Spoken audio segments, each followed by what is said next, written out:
الحمدللہ رب العالمین والصلاة والسلام علی سید المرسلین وعلی آلہ وصحابہ اجمعین اما بعد فاعوذ باللہ من الشیطان الرجیم بسم اللہ الرحمن الرحیم قال اللہ تبارک و تعالی فی القرآن المجید والفرقان الحمید الرحمن الرحیم صدق اللہ العظیم و صدق رسولہ النبی الکریم۔ حمد ہے اس ستار و غفار پر جس نے دارالخلد بنایا، درود ہو اس مدنی سرکار پر جس نے اسے بسایا۔ حمد ہے اس خالق کو جس سے سب کو ابتدا ہے، درود ہو اس خاتم پر جس پر سب کی انتہا ہے۔ فضا اسلامک چینل کی طرف سے تمام ویورز کو السلام علیکم ورحمۃ اللہ وبرکاتہ۔ ہفتہ وار شیڈول کے مطابق آج کا ہمارا موضوع ترجمہ تفسیر ہے۔ جیسا کہ آپ کو پتہ ہے پچھلی ویڈیو میں ہم نے الحمدللہ رب العالمین کی تفسیر بیان کی تھی۔ اب اس سے اگلی آیت الرحمن الرحیم کی تفسیر بیان کی جائے گی۔ اللہ تبارک و تعالیٰ کے حضور دعا ہے کہ اللہ تعالیٰ مجھے حق بیان کرنے کی توفیق عطا فرمائے اور ہم سب کو اس پر عمل کرنے کی اور علم کو آگے پھیلانے کی توفیق عطا فرمائے۔ ویورز کے ہاں گزارش ہے کہ ویڈیو کو مکمل سنیں اور اس کو سمجھنے کی کوشش کریں اور علم کو صدقہ جاریہ سمجھتے ہوئے آگے پھیلائیں۔ اس آیت کا تعلق پچھلی آیت سے کچھ اس طریقے سے ہے کہ پچھلی آیت میں فرمایا گیا الحمدللہ رب العالمین کہ تمام تعریفیں اس رب کے لیے ہیں جو عالمین کو پالنے والا ہے۔ اس جملے میں ارشاد تھا کہ وہ جہانوں کو پالنے والا ہے۔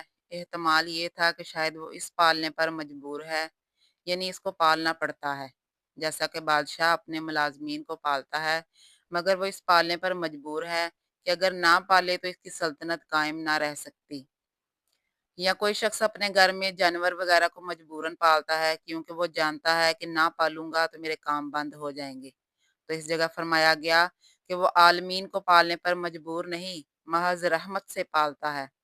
دوسرے اس طرح کہ پالنا کبھی رحمت کے ساتھ ہوتا ہے، کبھی قہر کے ساتھ، جیسا کہ جیل خانے میں قیدیوں کو بھی حکومت پالتی ہے، کھانے پینے کو دیتی ہے، مگر قہر کے ساتھ پالتی ہے۔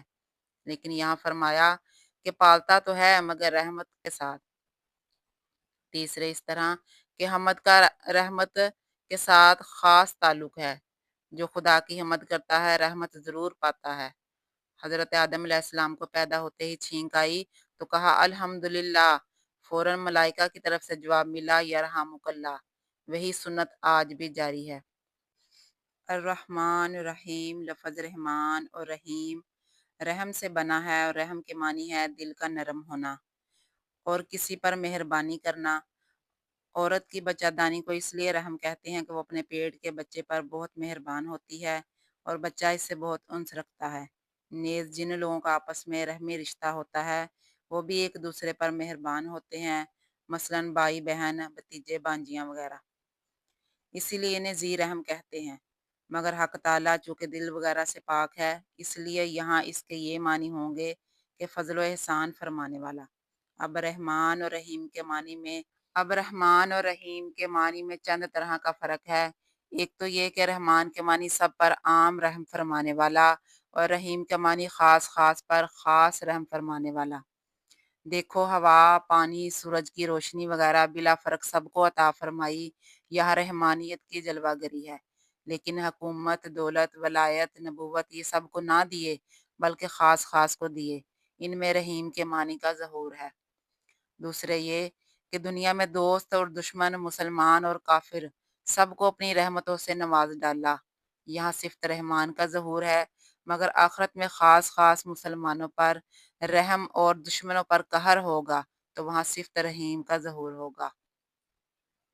تیسرا اس طرح کہ بڑی بڑی نعمتیں، سلطنت، حکومت، زمین، جنت اسی سے مانگی جاتی ہے اور وہی دیتا ہے، اور چھوٹی چھوٹی نعمتیں بھی اس سے طلب کی جاتی ہیں، حتیٰ کہ اگر کسی کے جوتے کا تسمہ بھی ٹوٹ جائے تو وہ بارگاہ الہی میں عرض کرے کہ خدایا میرا تسمہ ٹوٹ گیا تو عطا فرما، تو عطا فرما، تو بڑی نعمتوں کے لحاظ سے رحمان اور چھوٹی نعمتوں کے لحاظ سے رحیم۔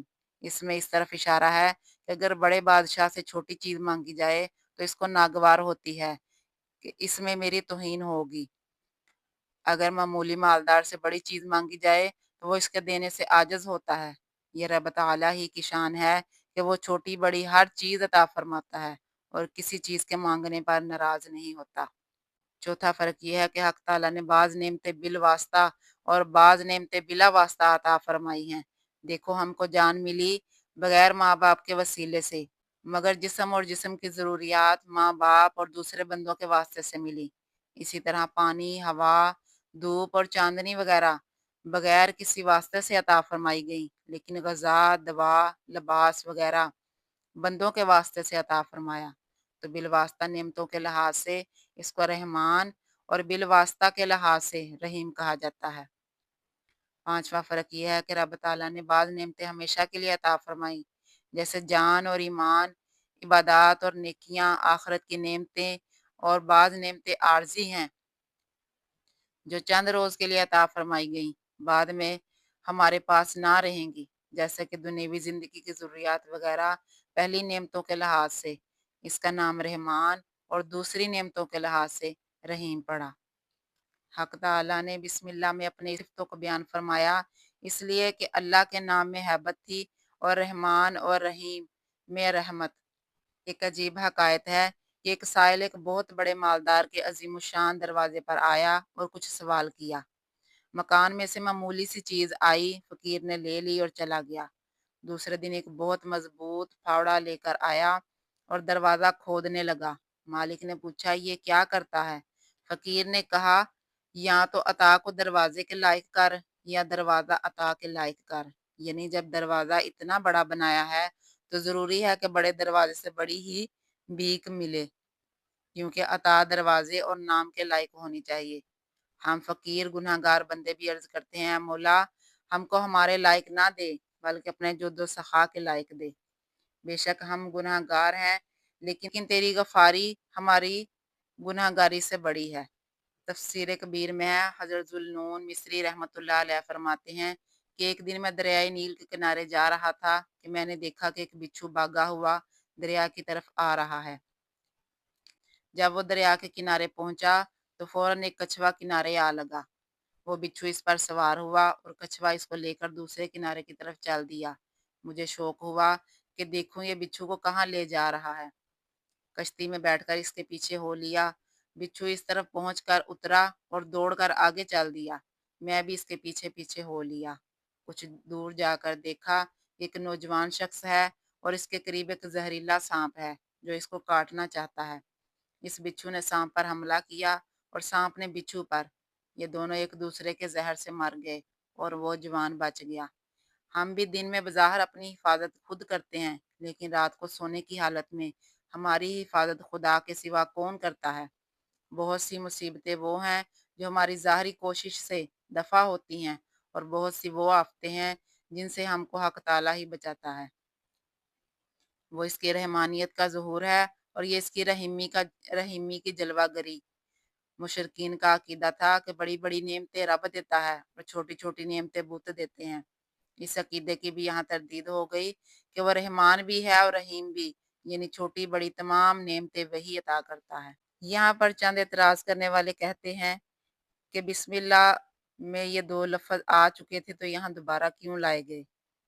تو اس کا جواب یہ ہے کہ بسم اللہ میں حق تعالیٰ کی ذاتی رحمتوں کا ذکر تھا اور یہاں صفاتی کا۔ قرآن کریم میں جن چیزوں کا بار بار ذکر فرمایا ہے اس سے یہ مقصود ہوتا ہے کہ بندے سمجھ جائیں کہ ان کو بار بار کہنا خدا کو پسند ہے۔ اللہ تبارک و تعالیٰ رحمان اور رحیم ہے، لہٰذا یہ اس کی صفات ہیں۔ تو اللہ تبارک و تعالیٰ یہ پسند فرماتا ہے کہ اس کے بندے بھی اس کی صفات کو اپنائیں۔ آقا علیہ الصلوۃ والسلام کا فرمانے عالی شان ہے کہ تم زمین والوں پر رحم فرماؤ، آسمان والا تم پر رحم فرمائے گا۔ مزید فرمایا کہ جو ہمارے چھوٹوں پر رحم نہیں کرتا اور بڑوں کا احترام نہیں کرتا وہ ہم میں سے نہیں۔ تو ہمیں چاہیے کہ ہم بھی اللہ تعالیٰ کی صفت رحمان اور رحیم کو اپنانے کی کوشش کریں، یعنی کہ دوسروں کے لیے نرم رویہ رکھیں۔